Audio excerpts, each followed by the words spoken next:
Olá, ótimo dia para você. Moradores do sul do país trabalham para reconstruir os estragos provocados pela passagem de tornados. Os ventos destruíram casas e arrancaram postes e árvores no Paraná. Torres de alta tensão foram danificadas no Rio Grande do Sul. Quase 40 mil pessoas estão sem energia. Na China, 1 milhão de pessoas foram retiradas de casa por causa de um tufão. Na Europa, os meses de junho e julho foram os mais quentes da história. O calor e a seca aumentam os riscos de incêndios e têm impacto direto na economia. 2 pessoas morreram e 5 ficaram feridas em um grave acidente agora de manhã em São Paulo. O motorista estava bêbado e foi preso. Também em São Paulo, o surto de sarampo fez crescer a procura pela vacina. No Brasileirão, o Flamengo venceu o Vitória e se aproximou do líder Palmeiras. Hoje é segunda-feira, 10 de agosto, e o Bom Dia Brasil está começando agora.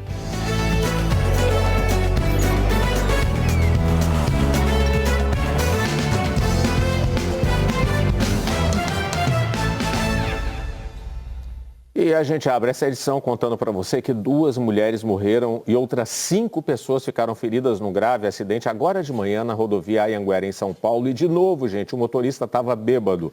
Vamos para São Paulo então com Marcelo Pereira. Bom dia, Marcelo. A gente lembra, né, que na segunda-feira passada a gente começou o Bom Dia Brasil com uma notícia assim, porque também o motorista estava embriagado e provocou um acidente com morte. Está virando comum, está engrossando as estatísticas aí esse problema. Olha, Elter, bom dia para você, viu? De novo, a irresponsabilidade de beber e assumir a direção de um veículo, provocando acidentes e mortes aqui em São Paulo. Muito bom dia para você, ligado aqui no Bom Dia Brasil. Como o Elter lembrou, na semana passada, a vítima foi ali... Na verdade, as vítimas foram um casal que voltava do trabalho e que foi atropelado na calçada. O motorista foi preso. Nesse acidente de hoje, que foi no sentido interior da rodovia Anhanguera, 2 jovens morreram. A polícia disse que teste com o bafômetro mostrou ali que o motorista estava embriagado. Ele saiu preso do local. Eliezer dos Santos é quem acompanha esse caso. Eliezer, bom dia, você está aí no local dessa ocorrência, né? Isso mesmo. Marcelo, bom dia para você. Bom dia para você que está conosco aqui no Bom Dia Brasil. E de acordo com informações da Polícia Militar Rodoviária, esse motorista havia saído de uma adega e estava indo para uma outra adega também aqui na zona norte da cidade de São Paulo. Esse acidente aconteceu por volta das 4h50 da madrugada, aqui no quilômetro 22 da via Anhanguera, no sentido do interior, aqui na zona norte da cidade de São Paulo. Esse motorista, ele perdeu o controle do veículo, colidiu contra o guarda-reio e provocou, então, uma sequência de acidentes. Ao todo, estão envolvidos aqui nesse acidente 3 carros, uma van e também um caminhão. Ainda de acordo com informações da polícia, o teste do bafômetro foi realizado nesse motorista ainda aqui no local e constatou, então, 0,72 miligrama por litro de ar expelido. E isso configura crime de trânsito. Esse homem saiu preso aqui do local do acidente. Essas mulheres, Marcelo, que morreram nesse acidente, elas estavam nesse veículo que estava sendo dirigido por esse homem embriagado e a polícia acredita que elas estavam também sem o cinto de segurança. Então, de acordo com a polícia, 2 pessoas morreram, outras 5 pessoas ficaram feridas, sendo 2 em estado grave, 2 em estado moderado e 1 ferimento leve. Marcelo. Quantas vidas mais serão perdidas aí, né? Provocadas, mortes por motoristas bêbados. Obrigado, viu, Eliezer? O motorista foi preso em flagrante, está sendo apresentado neste momento na delegacia da região, Elter. Marcelo, é claro que os números estão mostrando, o dia a dia está mostrando que São Paulo precisa de uma política pública em relação a isso, ou um aperto na fiscalização e aperto também nas punições, porque todo dia quase tem acidente envolvendo motoristas bêbados e mortes aí, claro que isso não pode continuar assim. Até já, Marcelo, obrigado. Até. Olha, gente, ventos fortes causaram destruição em várias regiões do Paraná. Em Piraí do Sul, a cerca de 200 quilômetros de Curitiba, a passagem de um tornado assustou moradores e deixou dezenas de pessoas fora de casa. Quem tem mais detalhes para a gente é a Carla Yaren, que está em Piraí do Sul. Ô, Carla, bom dia. Como é que está a situação por aí?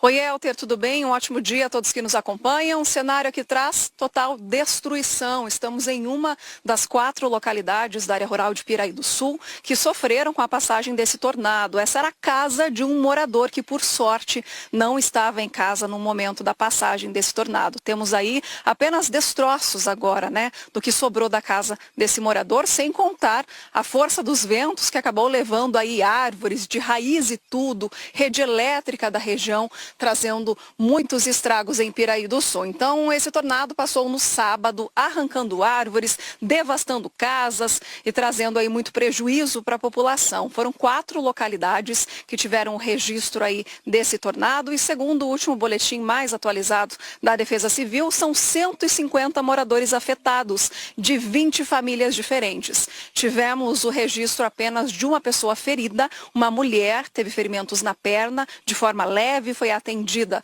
no posto de saúde do município e já recebeu alta.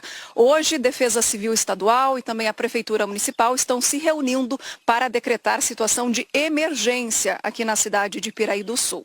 E além de Piraí, tivemos tempestades também em outras cidades paranaenses. Em Candói, no centro-sul do estado, que fica a aproximadamente 300 quilômetros aqui de Piraí do Sul, esses ventos fortes e essa chuva acabou destelhando casas e também arrancando árvores. Hoje, a Defesa Civil e a Assistência Social do município já estão cadastrando as famílias para receberem as doações.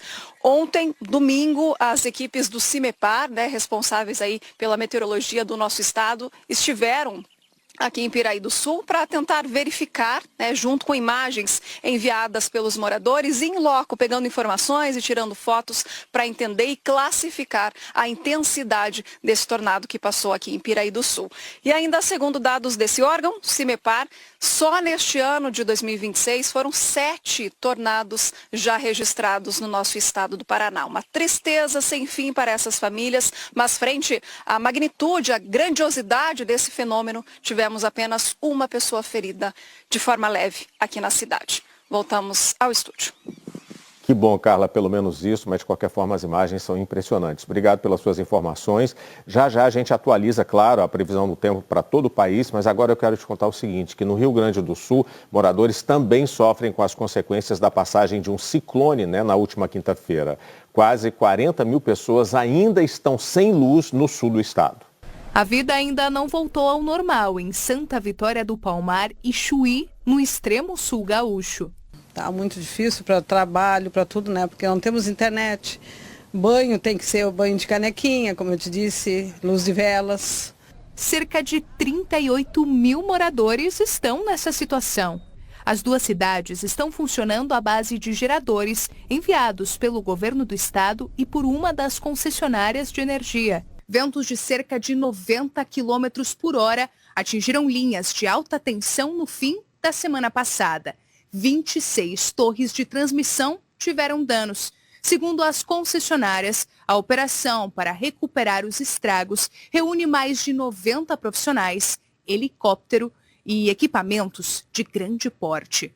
Parte dos esforços é para retirar de dentro da Lagoa Mirim 2 torres derrubadas pela força do vento. Enquanto isso, os postos de combustíveis que têm gerador viraram pontos de carregamento de celular e estão lotados. Pelo menos um sinal de Wi-Fi dá notícias para pessoas que moram fora de Santa Vitória. Em Maquiné, no litoral norte do estado, ainda tem postes tombados. A lanchonete da Bianca segue fechada. São 3 dias sem poder trabalhar, 3 dias sem não poder fazer renda, Já Elias está com dificuldade para manter a insulina dos familiares. A insulina ela não pode ficar fora do gelo, Como é que o senhor está fazendo agora sem energia? Compramos ontem à noite um saco de gelo. A concessionária CE Equatorial, responsável pelo abastecimento na maioria dos municípios gaúchos, que ainda sofre falta de luz, informou que está trabalhando com 500 equipes, 24 horas por dia, para restabelecer a energia em 100% dos imóveis. A Rosélia mora neste condomínio, na capital, onde 192 famílias permanecem no escuro.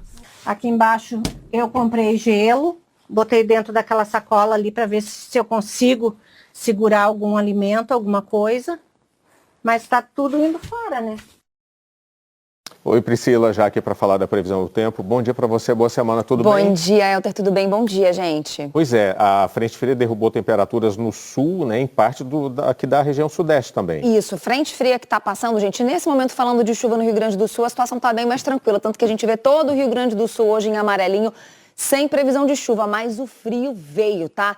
A frente fria, nesse momento, ela está na altura do Rio de Janeiro, mas já se afastando, já está indo para o mar. Só que atrás de toda a frente fria vem o sisteminha de alta pressão, funciona como se fosse um ventilador e ele está empurrando essa umidade, principalmente agora, para Paraná, São Paulo e Rio de Janeiro e trazendo esse vento frio para todo o sul do Brasil, São Paulo e Rio de Janeiro também. Outros estados do Sudeste, como por exemplo Minas Gerais, o friozinho não vai chegar por lá, tá? E a gente vê previsão de chuva ainda, grande parte do norte do Brasil, litoral do Nordeste, por causa ainda de infiltração de umidade. Agora, falando sobre as temperaturas, as máximas, gente, despencaram. Semana passada a gente teve muito calor no Brasil inteiro. Para hoje, ó, sul do Brasil já está todo azulzinho. 11 de máxima em Curitiba, é a capital mais gelada, 14 em Porto Alegre, 17 em São Paulo, 24 no Rio. E aí aquilo que a gente falou, BH não vai ver o frio, BH está marcando 32 de máxima. E o resto também, ó, 37 em Cuiabá, é a capital mais quente do Brasil, seguida de Palmas com 36. Quando a gente fala sobre chuva, a gente ainda tem risco de temporais em áreas do Paraná e de Mato Grosso do Sul, justamente onde a gente tem essa manchinha vermelha. Acumulados para hoje de no máximo 40 milímetros, tá, gente? É uma chuva que pode vir mais pontualmente por causa de instabilidades que estão agindo especificamente nessa área. Quando a gente fala sobre os efeitos da frente fria, além do frio que ela está trazendo para o sul e para a parte do sudeste, ela também deixou o mar bem agitado no litoral dessas duas regiões. A Marinha emitiu desde ontem à noite e vai até a meia-noite ali de terça para quarta, aviso de ressaca. Ondas de mais ou menos 2,5 metros, aqui de Mostardas no Rio Grande do Sul até Laguna em Santa Catarina e Ilhabela no litoral norte de São Paulo até São João da Barra, praticamente todo o estado do Rio de Janeiro inteiro com esse risco de ressaca, com esse alerta de ressaca que vai até amanhã.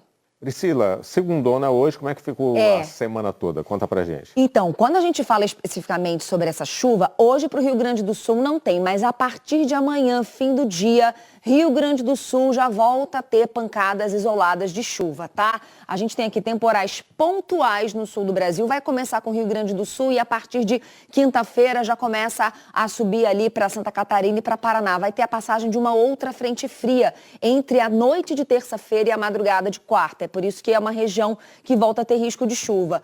O frio continua no sul do Brasil praticamente a semana inteira e em São Paulo e Rio de Janeiro especificamente até quarta, temperaturas ainda baixinhas.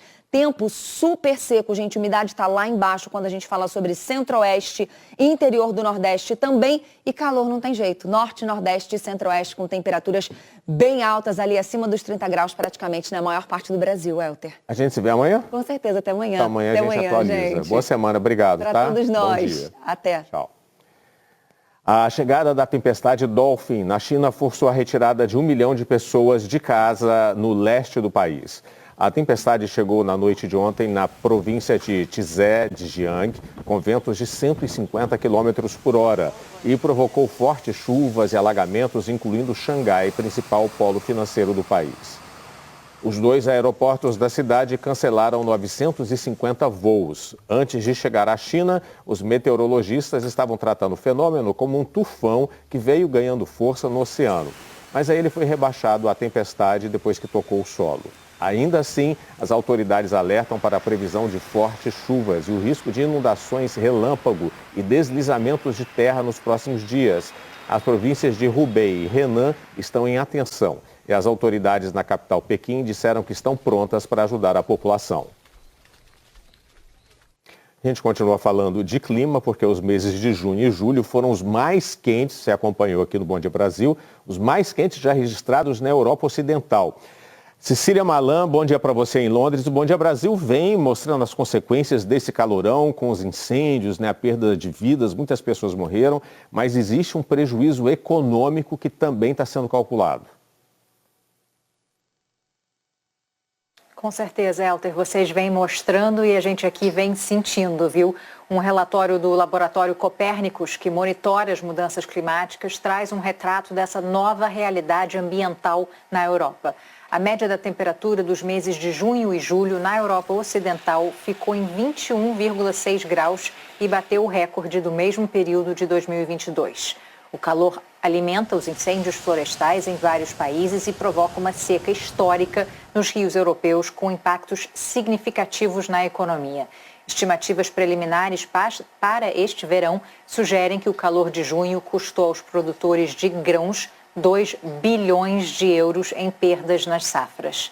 Na Itália, este produtor escolheu desviar a pouca água que tem para uma parte única de suas terras e abandonou as demais áreas de cultivo.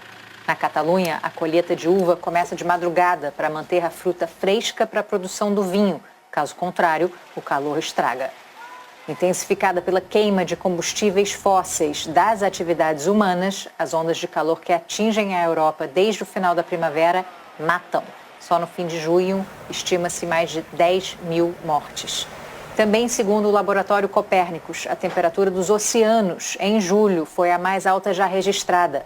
O El Niño contribuiu para este aquecimento, que pode prolongar secas e aumentar eventos extremos como furacões e tufões. Elter. Obrigado pelas informações, Cília. Bom dia para você aí em Londres.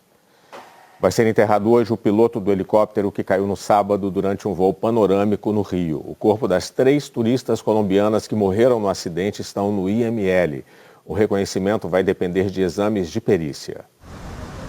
Sven e o pai, o piloto Alessandro Rocha, anteciparam a celebração do Dia dos Pais para a última quinta-feira.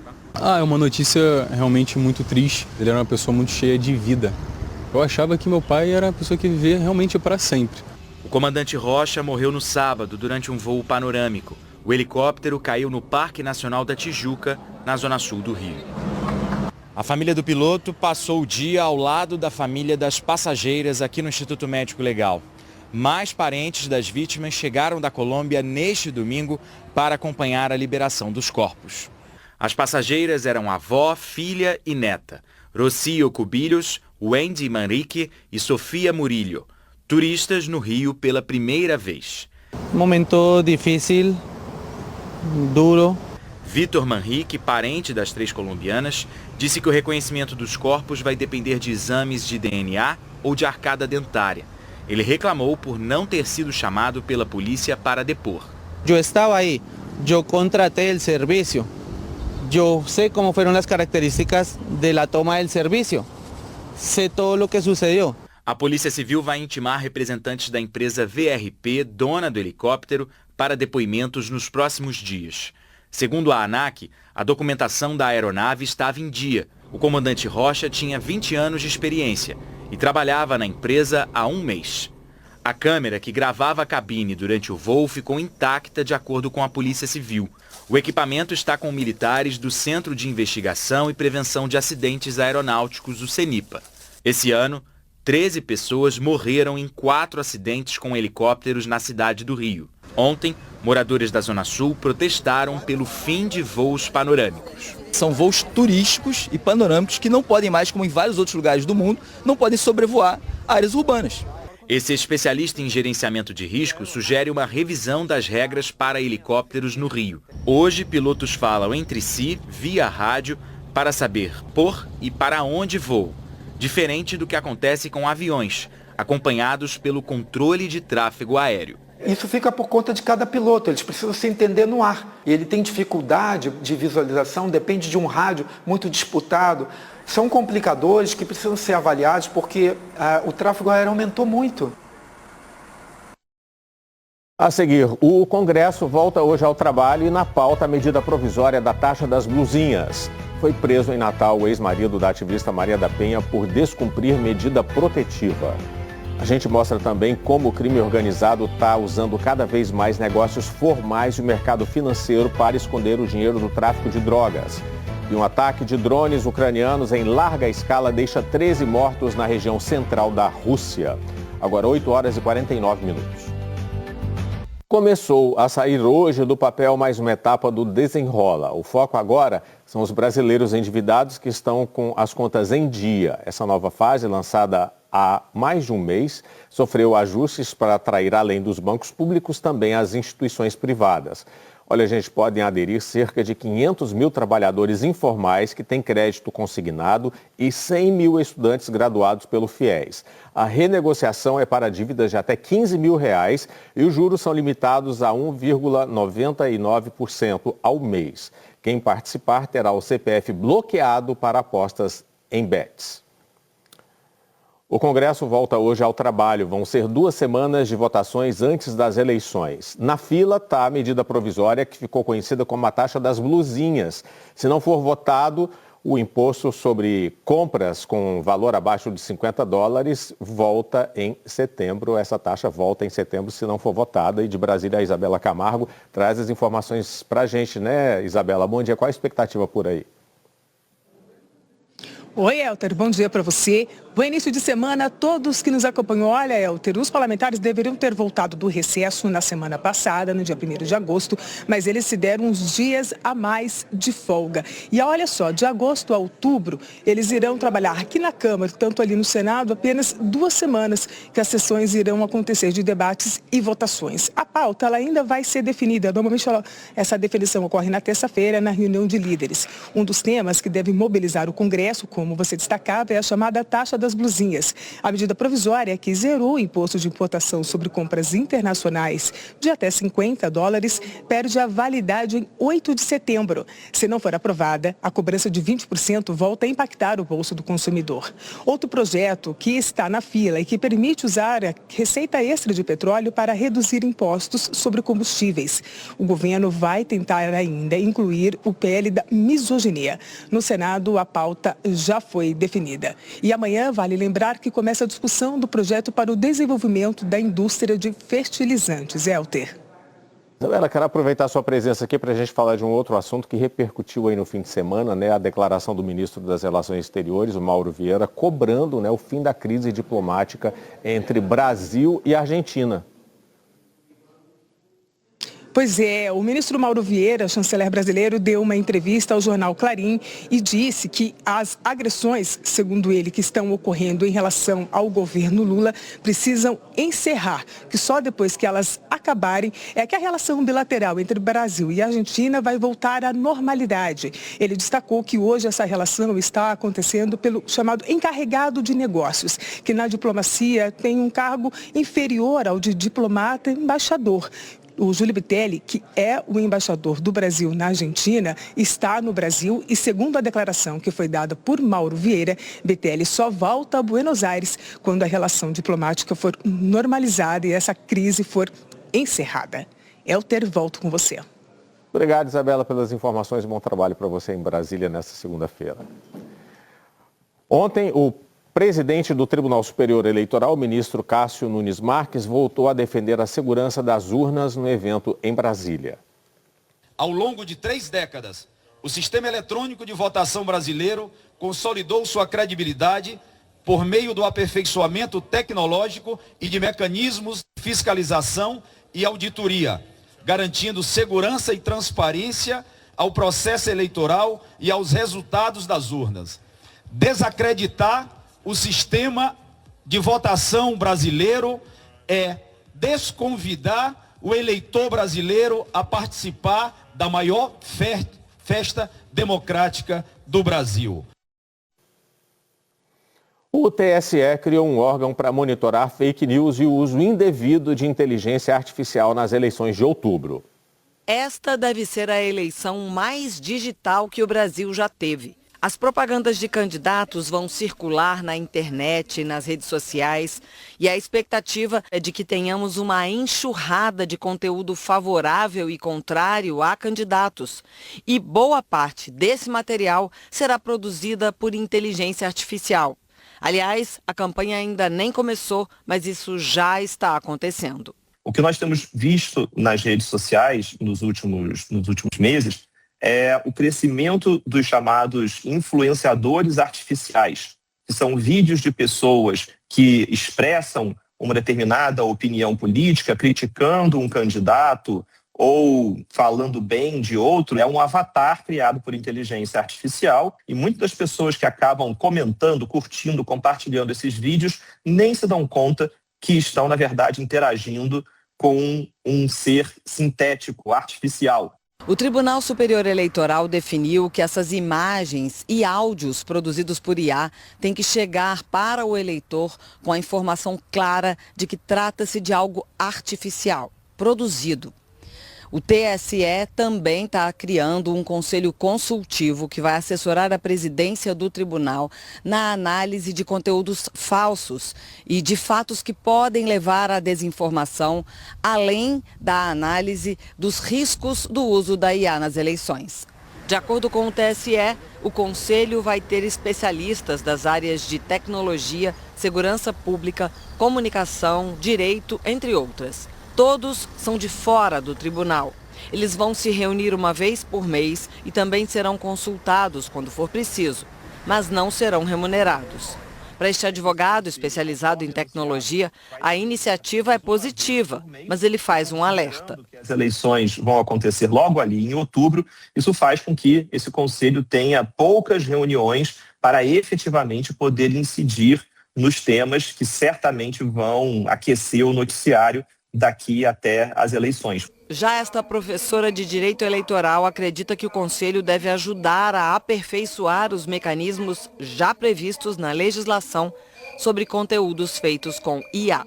Controlar como esse conteúdo é distribuído, como é que ele chega na sua timeline, como é que manda, o que tem mais visibilidade. E as resoluções hoje, elas dão para a gente ferramentas para a gente tentar descobrir, que são esses relatórios que as empresas de tecnologia têm que entregar. Mas quando o relatório chega, precisa de técnico especialista para olhar e identificar o que está acontecendo para criar novas normas. Esse conselho é para isso. O ex-marido da ativista Maria da Penha, preso ontem por descumprimento de medidas protetivas, vai passar por audiência de custódia hoje à tarde.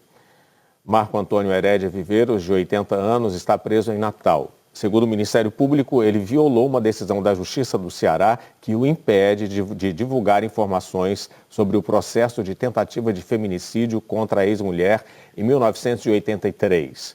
Ele falou sobre o assunto em uma entrevista à TV Record, proibida pela Justiça de ir ao ar. A Lei Maria da Penha, que leva o nome da ativista, completou 20 anos na última sexta-feira. Facções de tráfico de drogas estão se infiltrando em negócios formais e no mercado financeiro também para lavar o dinheiro do crime. Uma pousada perto da praia em Búzios e um clube com 60 anos de história no Rio, tomados pelo crime organizado e usados para lavar o dinheiro ilícito do Comando Vermelho. Segundo a polícia e o Ministério Público, um esquema que movimentou 11 milhões de reais. Outra investigação mostrou que uma loja de capinhas de celular em São Paulo foi usada para movimentar 50 milhões de reais em 2 anos. Dinheiro das facções criminosas Comando Vermelho e TCP do Rio e PCC de São Paulo. Esses esquemas foram revelados em 2 operações recentes da polícia contra a lavagem de dinheiro do crime organizado e mostram como as facções criminosas têm cada vez mais diversificado as maneiras de tentar esconder o lucro do tráfico de drogas e de outros crimes. O crime organizado usa contas abertas em nomes de laranjas e empresas de fachada dentro de territórios controlados pelas facções. E conta também com métodos mais sofisticados, como serviços de operadores financeiros que recebem para fazer o dinheiro circular em empresas e no mercado financeiro dentro e fora do país. A polícia diz que o dinheiro faz quase sempre o mesmo caminho. Primeiro, os criminosos depositam o dinheiro vivo da atividade ilícita em várias contas, ou colocam esses valores no fluxo financeiro de empresas. Depois, o dinheiro passa por várias transferências rápidas, via Pix, para contas de laranjas e agora também para fintechs ou criptomoedas. E por último, volta para os chefes das organizações criminosas disfarçado de lucros comerciais, de investimentos ou do resultado da compra de imóveis e veículos. A gente vem percebendo uma movimentação financeira voltada para ativos virtuais, para fintechs. Na verdade, tudo está sendo misturado e sendo feito ao mesmo tempo. Guaraci Mingardi, do Fórum Brasileiro de Segurança Pública, diz que rastrear o dinheiro do crime organizado é um desafio em vários países do mundo e que um dos caminhos pode ser concentrar as investigações de lavagem de dinheiro em órgãos federais. Você tem que ter uma organização nacional cuidando disso. Nas práticas, quem faz isso melhor aqui no Brasil é a Polícia Federal e a Receita Federal, né? São os organismos que têm mais controle porque eles atuam no país inteiro. Você pode acabar com algumas organizações fazendo isso, indo atrás do dinheiro, porque elas vão se fracionando. Se a chefia não consegue distribuir o dinheiro como deve, as organizações vão se fracionando. E olha isso, gente. A polícia de Minas Gerais prendeu 2 suspeitos de pilotar um drone que enviaria celulares e drogas para um presídio. O grupo de patrulha aérea da Polícia Penal detectou o equipamento sobrevoando o centro de remanejamento do sistema prisional em Betim ontem. Com uma câmera térmica, os agentes localizaram os operadores numa área de mata perto da unidade. Com eles foram apreendidos 3 celulares preparados para o arremesso, drogas, além dos equipamentos usados para operar o drone. 13 pessoas morreram no ataque de drones da Ucrânia contra a região central da Rússia. Cecília Malan tem as informações sobre esses ataques para a gente, porque os ucranianos, eles estão indo em regiões cada vez mais distantes, comuns aí na Rússia, né, Cecília?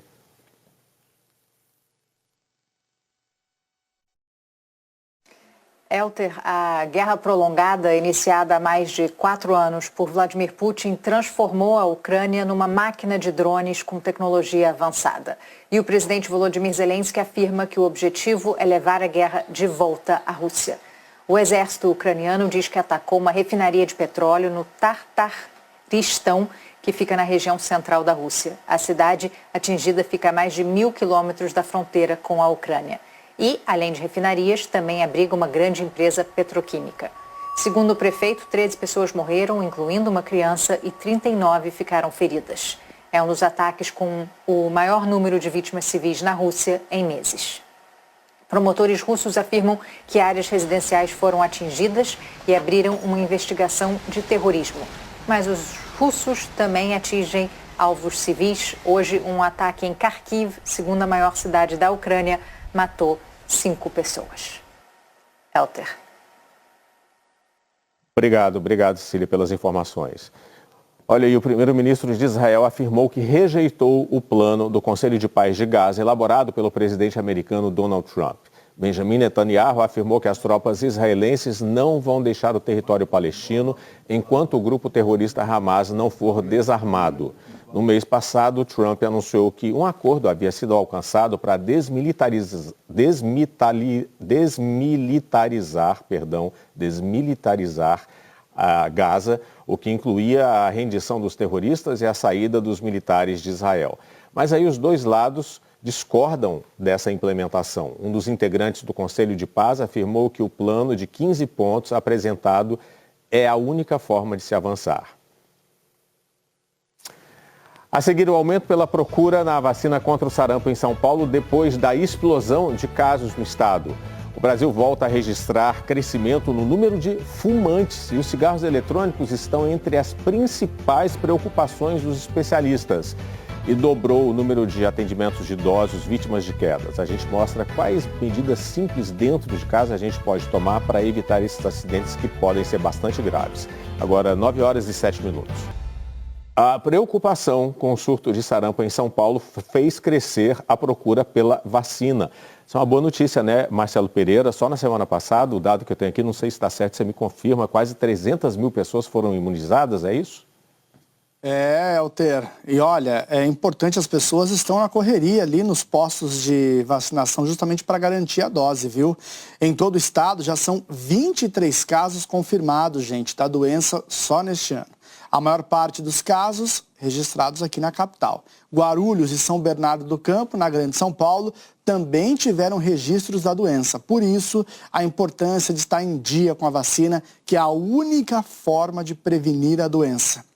Nós vamos conversar com a Ananda Apple, que está numa unidade básica de saúde e tem os detalhes para nós. Ananda, bom dia para você. Bom dia, Marcelo, e a você que nos assiste aqui na UBS de Vila Guilherme, na zona norte de São Paulo.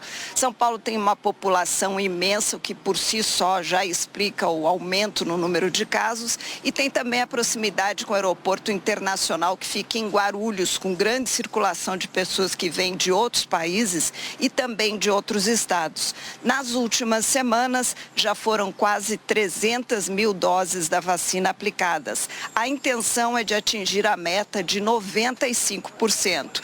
Em alguns postos teve fila e falta de vacina, mas segundo a Secretaria Estadual da Saúde, eles já receberam a reposição para atender toda a população do estado. De acordo com o Ministério da Saúde, São Paulo é o único estado atualmente com casos confirmados de sarampo e isso já caracteriza um surto ativo. Por isso, a orientação aqui é de que as pessoas com 6 meses a 59 anos devem tomar a chamada dose extra, mesmo que já tenham tomado a vacina tríplice viral.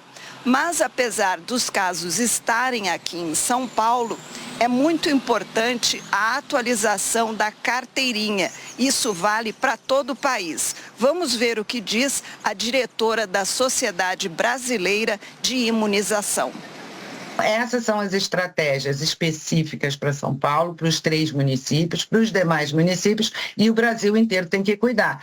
E a partir do momento que a gente tem casos num estado em que a gente sabe a circulação de pessoas no nosso país é intensa, que as ações de vigilância, de diagnóstico oportuno, de notificação de casos suspeitos, vale para todo mundo. O sarampo pode complicar, além de complicações diretas do próprio, por exemplo, lesão do vírus no pulmão, com pneumonias, etc., ela pode trazer consequências neurológicas que são muito graves e deixam sequela. Então, o sarampo não é uma doença boba. Graças a Deus, a imensa maioria das pessoas hoje em dia no Brasil nem viu o sarampo, mas já foi um flagelo para a nossa mortalidade infantil e é por isso que a gente não quer que ele retorne. E se a vacina está aí, é de graça, por que não se vacinar, né, gente? É sempre importante reforçar, Elter, que estamos em plena campanha nacional de multivacinação. Até o dia 1º de setembro, o objetivo é ampliar e atualizar a carteirinha, principalmente entre crianças e adolescentes de até 15 anos de idade. Todo mundo deve estar com a vacina em dia. Eu já estou aqui, ó, na meia-idade, já estou com tudo em ordem. Não deixo o meu cartão fora de atualização nunca, Elter. Ah, o meu cartão também está lá, todas as vacinas que eu posso e devo tomar, e a vacina só funciona com esse acordo, é um acordo da comunidade, né? Se você fechar o círculo, porque se um falha, a vacina pode não ser tão eficiente. Obrigado, Marcelo.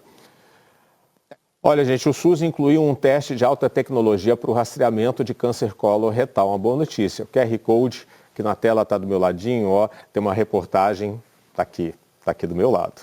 A reportagem do G1 com todos os detalhes. O novo protocolo foi anunciado em março, mas só foi publicado hoje no Diário Oficial. A norma passa a valer com a publicação, mas o novo procedimento será registrado no sistema do SUS a partir de setembro. O procedimento detecta sangue oculto nas fezes e será realizado a cada 2 anos para rastreamento de câncer coloretal. A portaria, olha, estabelece idade mínima de 50 anos e máxima de 75 anos para esse procedimento. A Anvisa liberou a entrega de remédios por aplicativos. A decisão tem como base a lei que permite que farmácias e drogarias licenciadas contratem aplicativos e plataformas de comércio eletrônico para venda de remédios nas plataformas digitais. O estabelecimento vendedor continua responsável pelo medicamento, pela procedência e também pela análise da receita quando isso for exigido, né? Assim como o armazenamento, o transporte e também pela orientação do paciente.